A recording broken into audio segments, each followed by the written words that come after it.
Olá a todos, me chamo Jonathan. Oi, gente, eu sou o Pedro. Hoje estamos nós dois, porque a nossa companheira de podcast, a Larissa, não está passando muito bem, então nós vamos assumir hoje, mas nos próximos, com certeza, ela estará de volta. Sejam todos bem-vindos ao podcast chamado Podcast do Fim do Mundo. Esse podcast ele é o nosso trabalho de estágio supervisionado. Ele está para substituir o estágio presencial devido às complicações do Covid-19, né? A instituição da qual nós fazemos parte, a FMU, ela abriu essa opção de realizarmos nosso estágio de forma remota para podermos conseguir as nossas horas, né, de estágio obrigatório. Esse estágio ele é composto, né, por 10 podcasts de 40 minutos. Hoje nós estamos no nosso quinto podcast, né, essa série de 10, e tendo como foco principal a Segunda Guerra Mundial, porém, ela abrange alguns temas que antecedem esse momento e alguns que são consequências e frutos desse grande acontecimento da nossa história. Esse podcast ele é voltado para a turma de terceiro ano do ensino médio, mas caso seja cumprido o EJA ou alguma matéria, perdão, alguma série anterior a essa, você pode estar nos acompanhando também sem problema algum. São todos bem-vindos. Peço apenas que acompanhem os nossos podcasts anteriores para você ter uma compreensão melhor e maior do que nós estamos trabalhando aqui, né? E para que você possa ter acesso a todo o que está sendo compartilhado nesse podcast. Nós já falamos até aqui sobre nacionalismo, sobre autoritarismo, sobre nazismo e sobre fascismo também. E hoje nós vamos abordar de fato o tema que é Segunda Guerra Mundial. Um pouco sobre o estopim da guerra, que provocou essa guerra, os principais países envolvidos, né, alguns desdobramentos desse período de grande violência, né, de grandes conflitos na nossa história recente. Isso. E aí, a gente vai estar abrangendo levemente alguns pontos anteriores que a gente falou anteriormente ali, por questões mais teóricas, mais de conceitos, mas agora a gente vai chegar mais próximo do fato ali, realmente, de alguns acontecimentos que levaram e desencadearam dentro dos últimos 100 anos, o que é o nosso maior conflito que a gente tem aí na história. Exatamente. Né, para trazer logo assim, para vocês terem uma compreensão melhor, uma visão geral do que foi a Segunda Guerra Mundial, né? Ela foi como o próprio nome diz, um conflito de escala global que ocorreu entre 1939 e 1945 e ficou marcado por eventos assim históricos, né, como o Holocausto e o uso de bombas atômicas, né? Foi a primeira vez que foi utilizado, né, nessa escala como foi utilizado as bombas atômicas, né? Ele é caracterizado por um conflito de estado de guerra total, né? O que seria um estado de guerra total? É uma mobilização de todos os recursos daquele país, daquela nação, em prol, né, dessa guerra, ou seja, os recursos econômicos, os recursos sociais, né, toda a população ali engajada, envolvida, né, com um único objetivo, que é a guerra. Então, todos trabalhavam em prol da guerra, de produzir armas, de produzir equipamentos, de produzir insumos, de produzir alimentos, de produzir roupas, né, e todos aqueles itens necessários para a guerra. E ela ocorreu entre dois grupos, né, ali os principais, onde estão os principais países envolvidos, que de um lado estão os aliados, né, que ele majoritariamente liderado pelos Estados Unidos, seguido por Inglaterra, França e União Soviética, e do outro lado, né, o eixo, que foram ali quem iniciou, né, a guerra, que era liderada pela Alemanha, Itália e Japão, né? Era uma guerra que ocorreu tanto na Europa, assim como a Primeira Guerra Mundial, mas também se estendeu pela África, pela Ásia e pela Oceania. Então, só por aqui vocês já podem perceber a magnitude dessa guerra, né? Que ela se intensificou em pelo menos 4 continentes, né? Só na América aqui que ela não aconteceu. Mas tivemos no início da guerra ali, um pequeno conflito em Pearl Harbor, né? Que foi o ataque japonês ao navio norte-americano. Então, em todos os continentes, né, do nosso planeta, teve conflitos, né, que envolviam questões da Segunda Guerra Mundial. Só para dar Isso um resumo. mesmo. Sim, pode Dentro falar, da Pedro. América mesmo, a gente não chega a ter nenhum conflito armado, mas mesmo assim a gente tem ali alguns esforços, algumas mobilizações também ligadas à guerra. Basicamente, ela mobiliza e ela chama a atenção basicamente do mundo inteiro, por mais que ela não por mais que ela tenha sido um conflito ali focado na Europa e um pouco no Pacífico. Exatamente. Então, se intensificou mesmo e aconteceu efetivamente na Europa, mas também acontecendo conflitos ali, ora isolados, ora mais complexos em outros continentes também. Essa guerra, estima-se que houve, né, entre 39 e 1945, cerca de 60 a 70 milhões de mortes, né? Algumas estatísticas dizem que foram mais de 70 milhões. É complicado ter com precisão esses números pela forma como as pessoas morriam na época, né? Muitas pessoas eram carbonizadas, muitas pessoas sequestradas, muitas pessoas desapareceram. Então fica muito difícil você colocar com precisão a quantidade de pessoas, né? A quantidade de documentos também era muito limitado naquela época de registro de pessoas.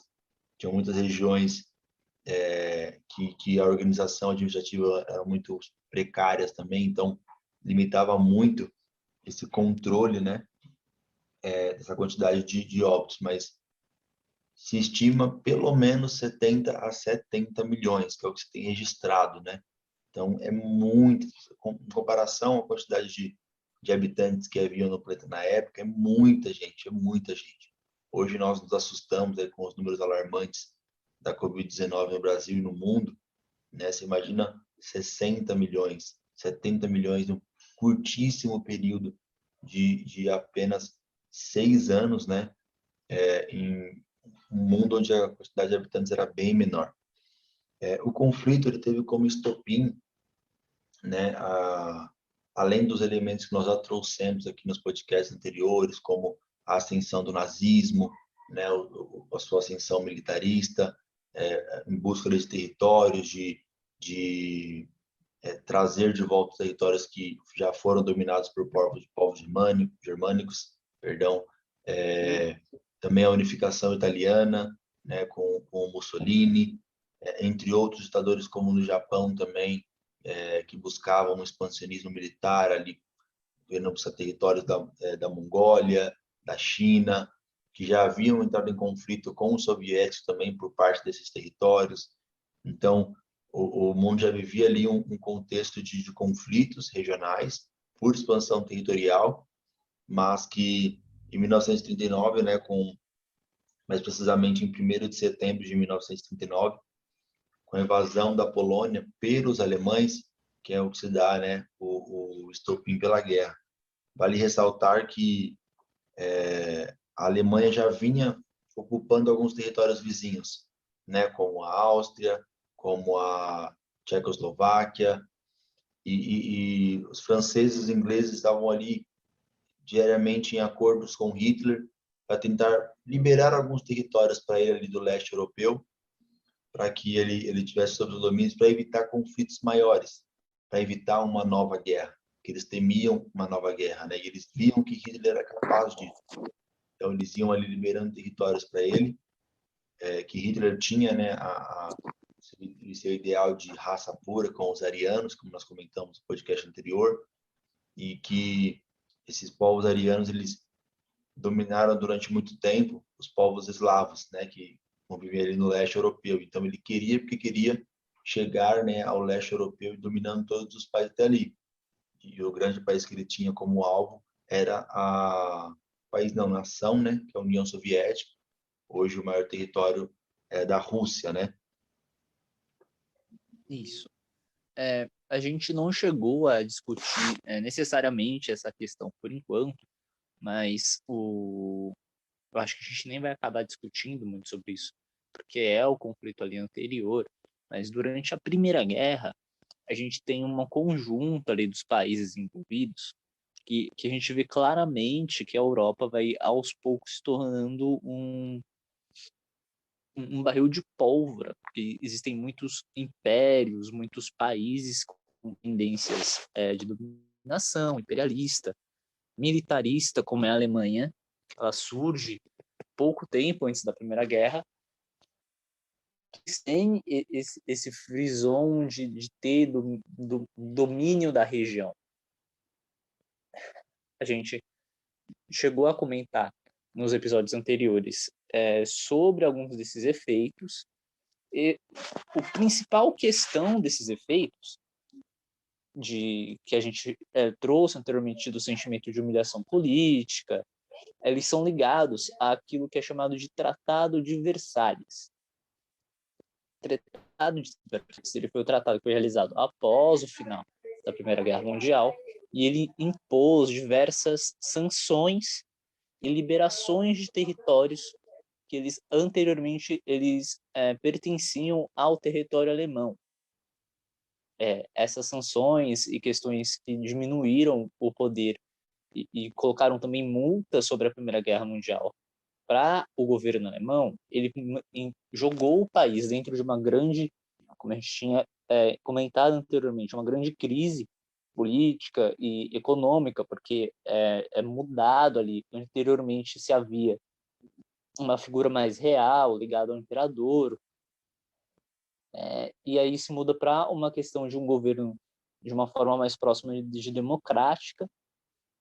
Essa crise política de um governo recém-estabelecido, que está em crise econômica, gera ali o local perfeito, basicamente, para que se surja um movimento fascista, que foi o que ocorreu, e com tanto a Alemanha quanto a Itália, com essas ideologias fascistas, a gente vê novamente a Europa se tornando um barril de pólvora novamente pronto a explodir.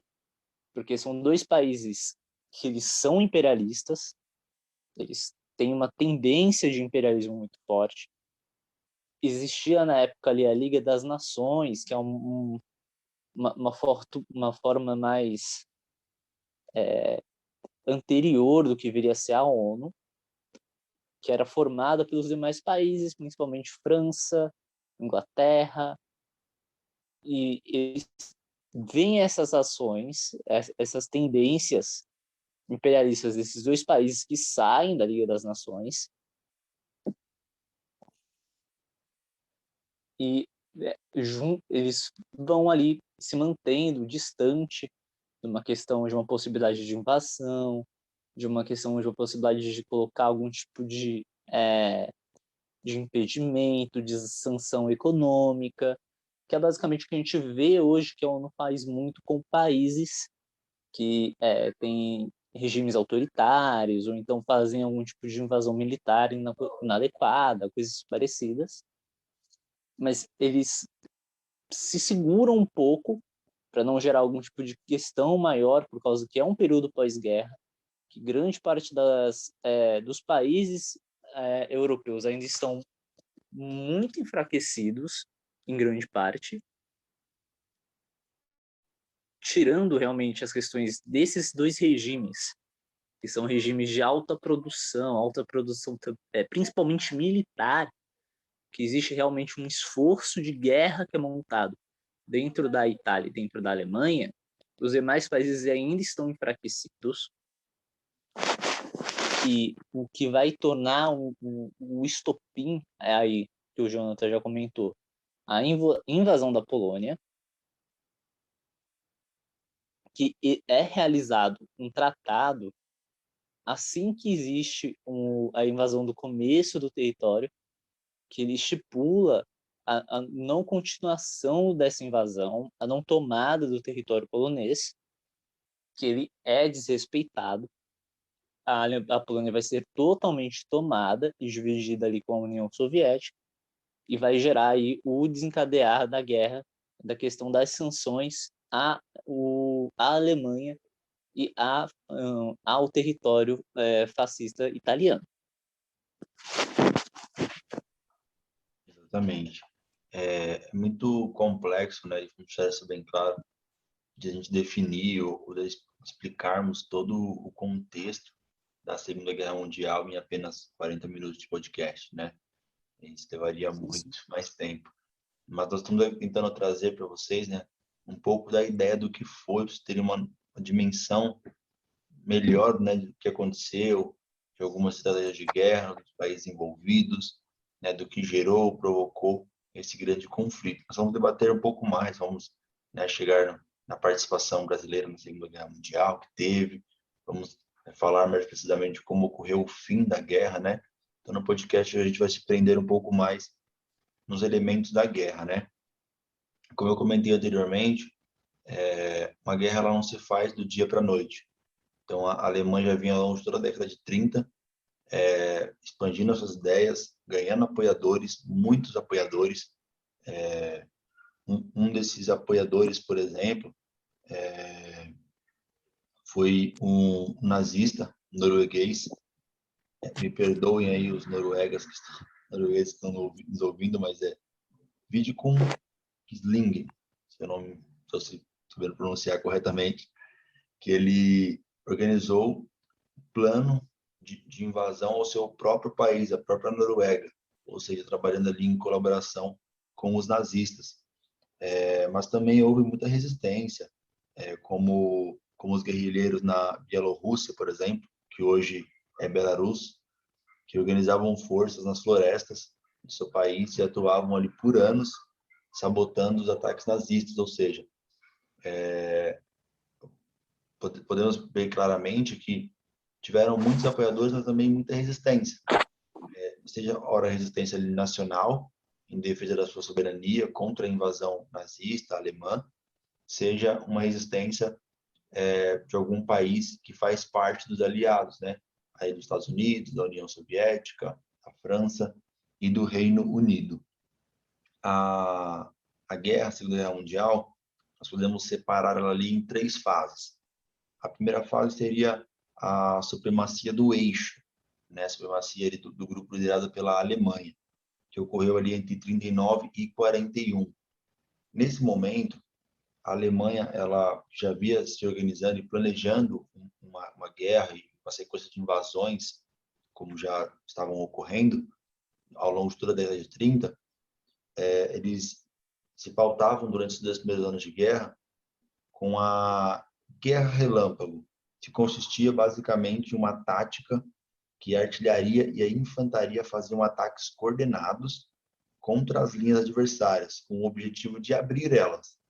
A partir da abertura das linhas, a infantaria e os blindados faziam rápidas movimentações de território para penetrar, né, aquele espaço que eles conseguiriam ali, aquela brecha que eles conseguiram. Então, durante os 2 primeiros anos, que foi ali da supremacia do eixo, eles conquistaram a Polônia, em 39, né, que foi o estopim da guerra, mas já haviam conquistado a Áustria antes, boa parte da Tchecoslováquia, através de acordos com os britânicos e com os franceses. Conquistaram depois também a Dinamarca, Noruega, Holanda, Bélgica, a própria França mesmo, logo no começo da guerra, foi completamente dominada pela Alemanha. Passou 4 dos 6 anos de guerra dominado pela Alemanha. A Bélgica, né, como eu falei, a Iugoslávia e a Grécia. Então, eles expandiram muito, muito os seus territórios. Assim, eles dominaram muito rápido. Eram ataques rápidos, coordenados, com muita precisão, com muita força, com muita violência, né, assim, militar mesmo, sem qualquer tipo de resistência possível. Então, foi os 2 primeiros anos onde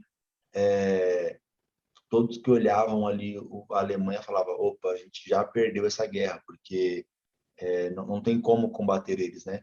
além do avanço também militar dos japoneses na Ásia, né, que estavam ali em apoio com os nazistas. Então, eles também estavam expandindo seus territórios na Ásia, que eram dominados pelos britânicos, franceses e holandeses, né, como a China e a Mongólia, como eu falei anteriormente. Ali, por volta de 42 a 43, houve um equilíbrio de forças muito grande, né, entre, entre o eixo e os aliados. Então, tanto E na aí, Ásia... Oi? uma coisa importante da gente levantar também sobre essa primeira parte da guerra é que o que possibilita essa questão da supremacia da Alemanha é uma questão de um grande avanço tecnológico que a gente tem, né, dentro dessa guerra. A principal coisa que a gente consegue apontar assim, é principalmente as invasões da Polônia e da França. A Primeira Guerra Mundial, ela é uma guerra que ela é marcada pelo início da industrialização de armamentos, de uma indústria de guerra, desse tipo de coisa. E ela foi um combate muito estagnado. Ele foi um combate de trincheira, que era uma região específica, que era dividida, em que ficava cada um dos lados desse território, o exército, uma região ali de não conflito no meio, que era uma região que ficava que nenhum dos exércitos conseguia avançar, porque foi o surgimento da metralhadora, os dois exércitos não sabiam ainda muito bem como lidar com aquela questão, e com o fim da guerra, grande parte desses territórios estando já bem devastados, por causa dessa questão, com forças militares mais fracas, ainda não totalmente restabelecidas, a Alemanha fez um grande esforço de guerra. Ela criou novas tecnologias, principalmente como veículos blindados, como tanques e afins. E quando ela vai fazer a dominação desses outros tipos dos seus vizinhos, basicamente, eles ainda estão muito na ideia anterior de uma forma de guerra, e por isso que são domínios muito rápidos e muito velozes, por causa que é um combate que envolve veículos, envolve movimentação de tropas, envolve bombardeio. A gente vai começar a ter combates aéreos muito mais frequentes na Segunda Guerra Mundial, sendo que na Primeira Guerra Mundial é onde começa o uso do avião como uma arma de guerra, por exemplo. Nessa questão aí da invasão, a gente vai ter uma questão que é até quase ridícula, que é na invasão da Polônia, em que a gente vai ter os tanques alemães lutando basicamente contra a cavalaria dos soldados montados em cavalos dentro da Polônia. Uma forma de guerra nova que proporciona essa questão do domínio tão rápido e uma supremacia tão forte da Alemanha em cima dos seus adversários. Exatamente, né? A Alemanha, ela possui um histórico militar muito grande, né? Até 1939, nos últimos 50, 60 anos, houve uma expansão militar muito forte. Mesmo em meio à crise, a Alemanha tinha uma cultura militar muito forte, né? Eu falei sobre as três fases, né? Mas vamos nos deter somente a primeira e a segunda fase hoje. A terceira fase vamos falar melhor nos próximos podcasts, né? A primeira fase, como o Pedro muito bem trouxe aí as questões militares da Alemanha, foi essa expansão muito rápida, esse avanço muito rápido, domínios, né, de territórios ali próximos, rapidamente, com muita extrema violência, precisão nos combates, tudo muito bem planejado e traçado pelo exército alemão. E tudo isso visava o quê? Visava os bolcheviques soviéticos, né? Então, os alemães eles avançavam, mas visando a União Soviética, mais precisamente Stalingrado. Por que Stalingrado, né? Que só era na época a capital da União Soviética, porque também trazia o nome do principal líder soviético, Joseph Stalin, né? Então, simbolicamente falando, dominar Stalingrado era um golpe fatal na União Soviética. né? Então, os alemães eles tinham 3 objetivos ali nesse. Agora nós vamos falar sobre a segunda fase da guerra, que era conquistar Moscou, Leningrado e Stalingrado. Os alemães quase conseguiram, né, dominar esses territórios. Leningrado, por exemplo, foi cercado por 900 dias. Então, foi um período ali completamente de cercamento, cercar mesmo todas as rotas, cercar meios de levar comida à cidade.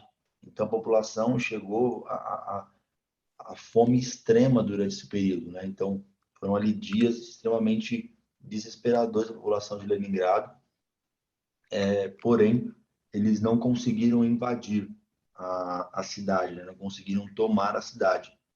E eles tinham como foco mesmo Stalingrado, que era ali, tinha uma grande região de petróleo também, uma grande região de controle sobre esses poços de petróleo. E a batalha por Stalingrado foi extremamente dura, entre 42 e 43. Foi ali uma batalha muito forte mesmo. E durante esse período, os alemães já haviam conquistado alguns territórios soviéticos, como a Ucrânia, a Bielorrússia. Mas foi em Stalingrado que os alemães sofreram talvez a principal derrota na guerra. Foi quando o jogo começou a virar para os aliados, porque, como eu falei aqui, 900 dias cercando uma cidade, com uma imensa mobilização de soldados. Como vocês devem saber, a Rússia é extremamente frio, o acesso é muito difícil. Naquela época, então, era bem mais complicado de acesso, as rotas eram muito complicadas, o inverno russo é extremamente rigoroso. Falam ali na Batalha de Stalingrado que resultou em torno de 1 a 2 milhões de pessoas mortas, né? Soldados, Sim, civis. Então, foi uma batalha, assim, que pode ser definida como um inferno mesmo. Foi algo ali extremamente arrasador, onde os alemães chegaram bem perto de conquistar a cidade, mas foram derrotados. E isso meio que impossibilitou a Alemanha ali de continuar caminhando com a mesma velocidade, com a mesma força, porque eles tinham investido muito dinheiro, tinham investido muito poder militar, muitos soldados, e não conseguiram alcançar o seu principal objetivo na guerra, né? Era aquela operação que, se desse certo, daria a guerra na mão dos alemães, mas também, se desse errado, tiraria o, o totalmente do poderio de Hitler, né? sim, sim.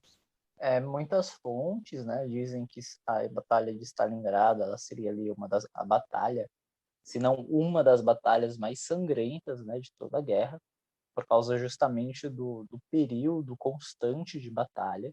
Ele ocorreu durante a tentativa de tomada aí da cidade. E, como eu disse ali anteriormente, a estratégia nazista ela era uma estratégia baseada em uma batalha de velocidade, de movimento. Um exemplo disso também é que a, a tomada da França, que era um dos países mais fortes ali do período da região, ela se deu justamente por causa que a França ela tinha investido em uma estratégia de tentar fazer uma guerra estagnada novamente, uma guerra parada, e eles iam utilizar uma questão que existia ali, que se chamava linha Maginot. A linha Maginot ela era basicamente um trilho de trem que havia na fronteira, bem próximo à fronteira da França com a Alemanha, que ela foi realizada no local onde existia antigamente a questão das trincheiras da Primeira Guerra Mundial, e a ideia francesa era tentar ali reviver a questão da batalha de trincheira. Como o uso de veículos e afins, ele era uma questão mais nova, que a França não havia levado em consideração, a questão da linha, ela foi facilmente, passaram facilmente pela questão, chegaram rapidamente em Paris, enquanto o exército francês ainda se encontrava ali naquela região de Maginot, e basicamente não teve o que fazer a não ser sair daquela posição e acabar se rendendo.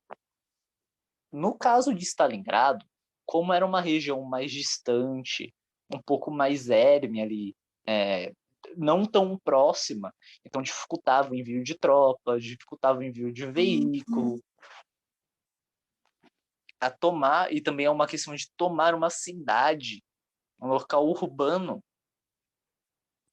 A União Soviética ela consegue ali levar a batalha durante muito, muito tempo. Chega no período do inverno, e aí gera uma grande complicação, porque para um exército que depende de veículo, a gente tem um grande avanço tecnológico, porém ele não é um avanço tão grande assim quando a gente pensa, né, hoje em dia. Então, grande parte dos veículos, quando começa a questão do inverno, ele se torna ali inutilizável, porque você tem que levar gasolina, e gasolina no frio congela, você não consegue, os motores não conseguem ignição, a batalha vai se tornando inviável de se manter, e a declaração de guerra, a busca atrás dos bolcheviques, ela se dava também por uma questão de estratégia para a Alemanha, porque a Alemanha ela não tinha acesso direto a recursos estratégicos, como, por exemplo, petróleo. E uma batalha que ela começa a utilizar constantemente veículos.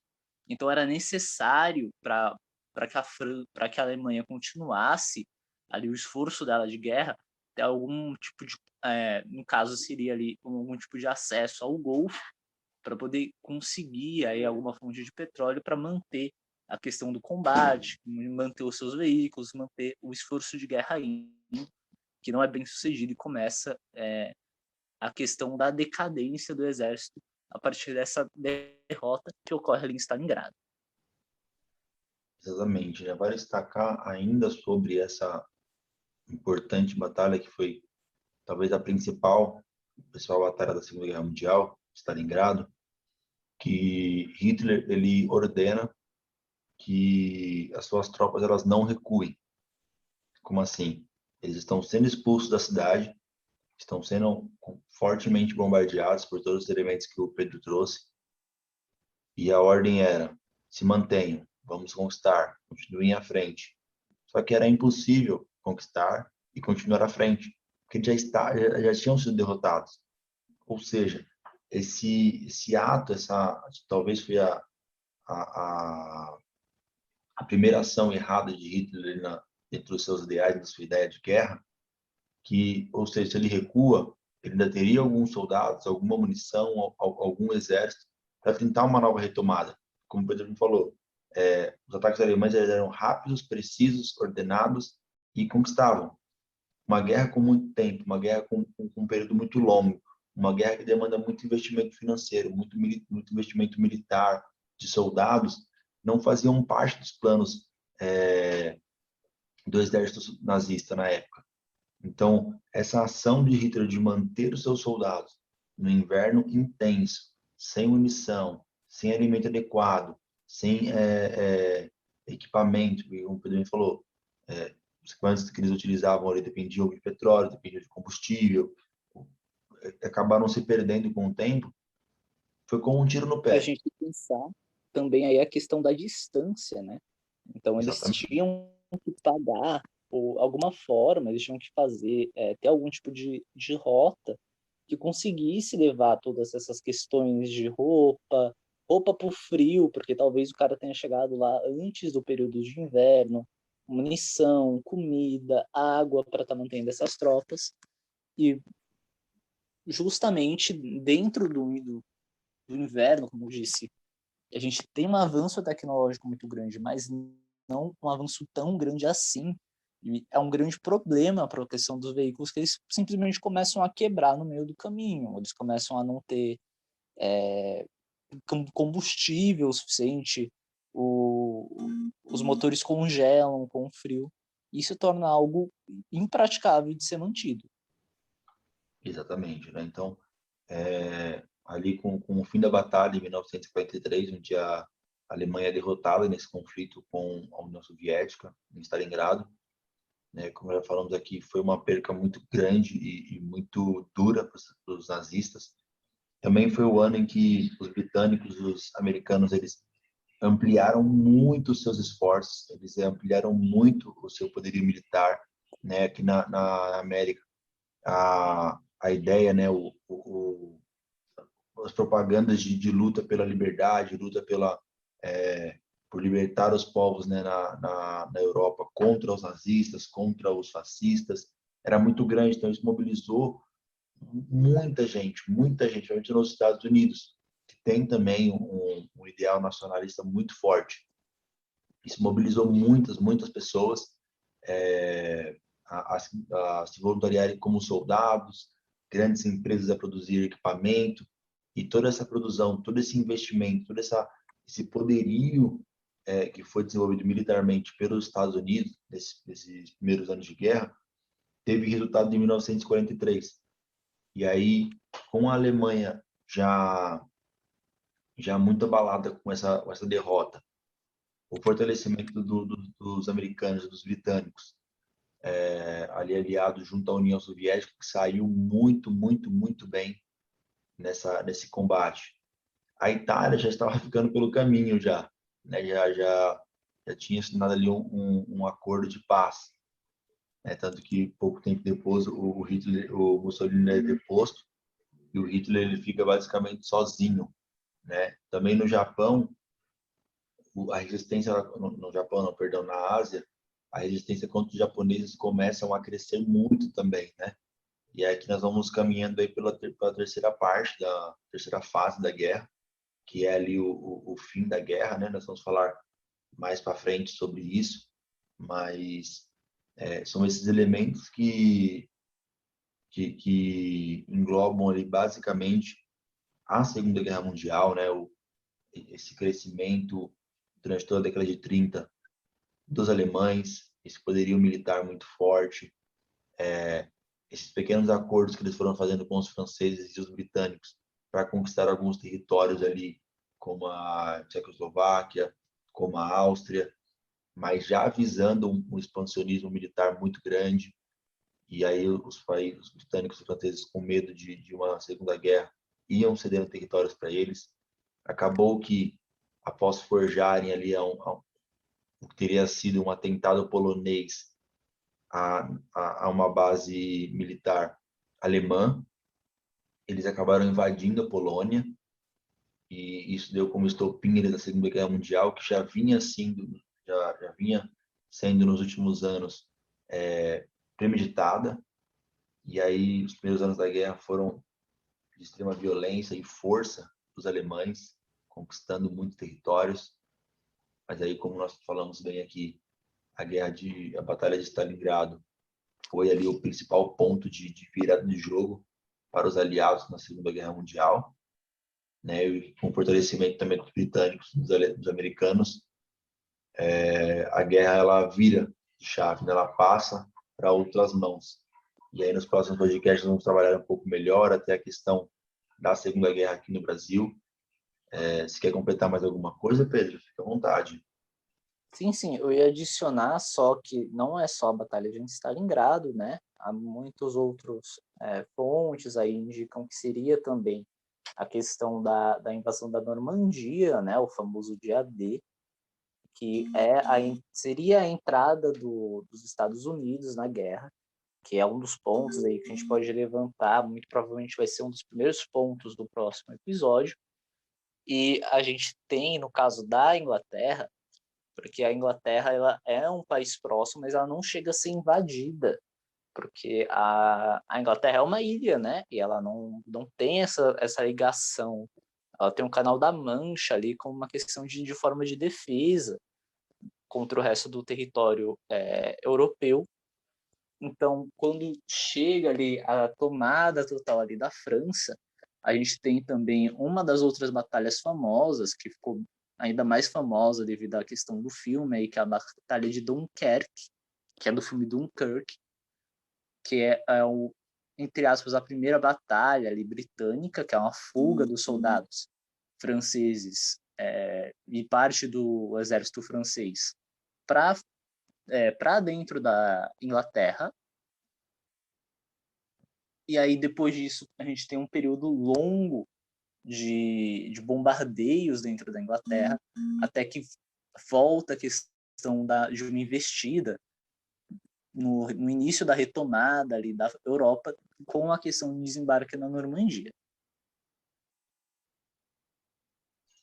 Exatamente. Por hoje nós ficamos por aqui. Convido a todos a continuarem nos acompanhando nos próximos podcasts. Tem muito conteúdo bacana. Se cuidem, se possível, usem sempre máscara, álcool em gel. Sim. Nos vemos nos próximos podcasts. Um abraço. Até mais, gente. Se cuida, cuidem dos seus.